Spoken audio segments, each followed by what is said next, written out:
আসসালামু আলাইকুম। এসএসসি ২০২৫ সালের প্রিয় শিক্ষার্থীবৃন্দু, আশা করছি ভালো আছো। আমাদের এসএসসি পরীক্ষাটি বাতিলের হুমকি রয়েছে।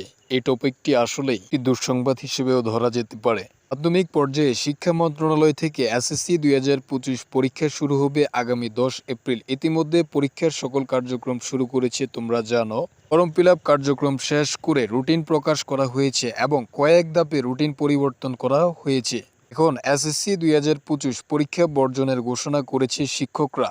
প্রিয় শিক্ষার্থীবৃন্দ, শিক্ষকরা এসএসসি ২০২৫ পরীক্ষা বর্জনের ঘোষণা করেছে। আমরা জানো, বেশ কয়েকদিন ধরে শিক্ষকরা আন্দোলনরত অবস্থায় ছিল।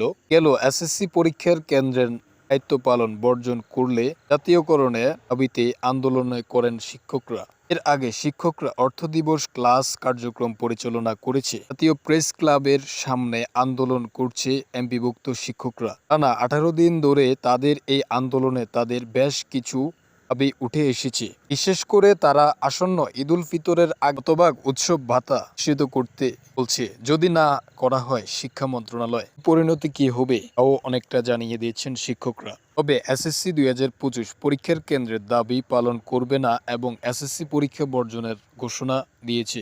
বিভক্ত শিক্ষকদের আন্দোলনরত কয়েকজন শিক্ষক বলেন, শিক্ষকদের উৎসব ভাতা স্কুলের কর্মচারীদের চেয়েও কম। খুবই দুঃখের বিষয়টা।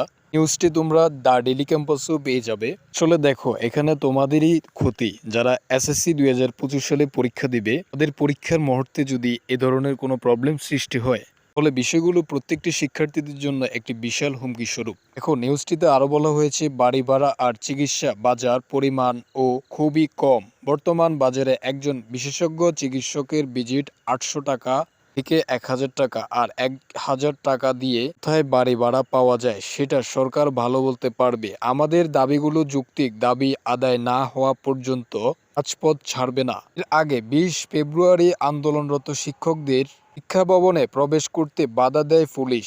এরপরে ৮ সদস্য প্রতিনিধি দল আলোচনার জন্য সচিবালয়ে যান।